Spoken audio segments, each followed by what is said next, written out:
सभागार में जितने मित्र हैं सबको जोहार।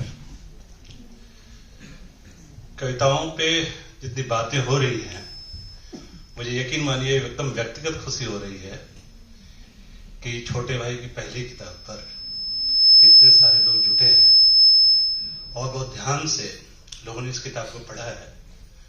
साहित्यिक बड़ाइक मैम की जितनी बातें अभी मैंने सुनी, वाकई बहुत गर्व हुआ।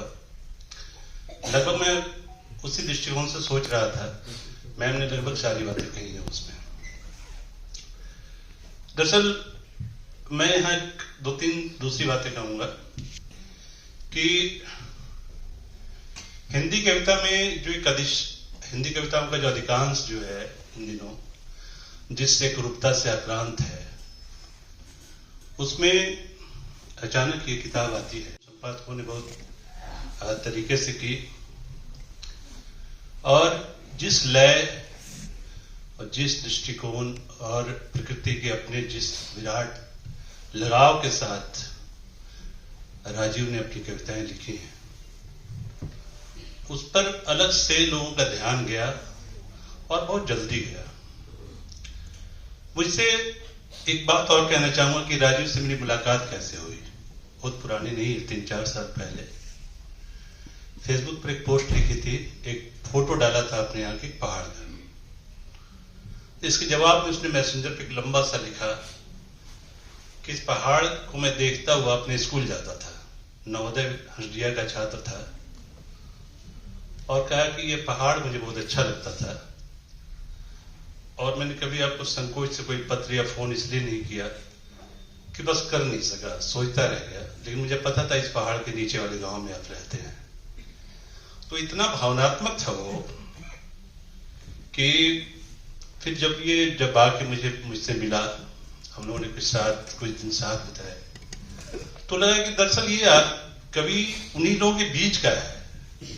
ये कविताएं जो है वो किताबी नहीं है। अपनी छुट्टियां ये आदिवासी दोस्तों के साथ बिताता है, अपने गांव में नदियों के किनारे बिताता है और ऐसी तमाम जगहों पे जाता है जो शहर का हिस्सा नहीं है, जिसको माहौल पसंद नहीं है। आज अपनी पोस्टिंग भी वो चाहता है कि कहीं सुदूर कहीं पहाड़ के नीचे किसी कॉलेज में हो जाए। इसके लिए इसके भीतर यही सपना है। तो इस संग्रह में जितनी कविताएं आई हैं, कहने की जरूरत नहीं है कि जितने नाम आए हैं उसमें उसके सारे डिटेल्स में जाएं तो आपको लगेगा कि ये झारखंड की जो अस्मिता है, झारखंड के जो अपने विस्थापन है, झारखंड के जो बहुत दूर दराज रहने वाली जातियों के संथाल ब्राह्मण सबके अपने जो संघर्ष है, पीड़ा है, प्रेम है, इसमें ये कवि बहुत गहरे बैठ कर आया है। चूंकि उनके बीच इसको रहना पसंद भी है उसकी। और मैंने खुद भी एक बार इससे कहा था कि पूरा जंगल राज जैसे पैदा हो गया है, तो इसने मुझे टोका, बहुत एक तरह से कह सकते हैं कि कहा कि विनोदा ये दृष्टिकोण ठीक नहीं है, आप ऐसे मत कहिए, जंगल को इस रूप में मत देखिए। और ये बात इस कविता में, इसकी कई कविताओं में, जैसे वो कहता भी है कि पहाड़ को हिंदी मुहावरे से छुड़ाए बिना भाषा में कैसे बरत पाऊंगा अपने प्यार को।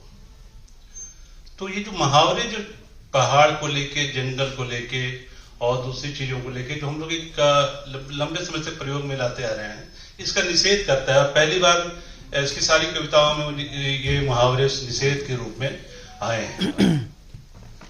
दरअसल पुरखे बास्की, असुर हेम्ब्रम, हैदर किस्कू, हिम्बू मजदूर, अमित ब्रांडी, देखिए सारी कविताएं आपको बताती हैं कि ये जितनी बातें कह रहा है उसमें बहुत आहिस्ते से, बहुत सरलता से, बहुत स्पष्टता से अपने समय के दुख को इतने शानदार तरीके से, इतने प्रभावशाली तरीके से इसने व्यक्त किया है कि हम सबको चकित रहना पड़ता है।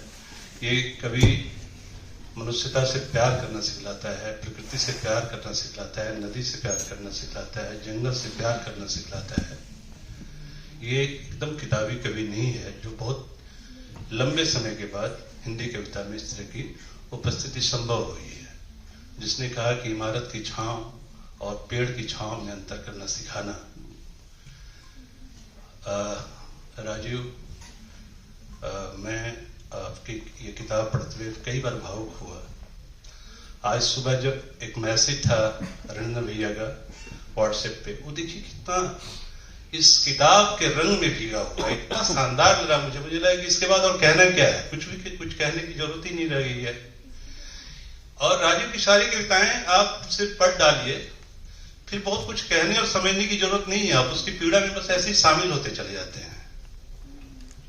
एक एक कविताओं को बहुत ध्यान से पढ़ने की जरूरत है। देखिए, कुछ भी समझने बूझने की कोई जरूरत नहीं है, लगता है बस उस पीड़ा के साथ आपका एक रिश्ता बनता है, उस प्यार के साथ एक रिश्ता बनता है। पीड़ा, प्यार, विस्थापन, यातना, सबका एक अद्भुत कवि इस किताब के माध्यम से पहली बार हिंदी को मिला। मैं भविष्य में मैं जानता हूं कि इसकी यात्रा बहुत, इन कविताओं की यात्रा बहुत दूर तक होगी। बहुत शुभकामनाएं राजीव।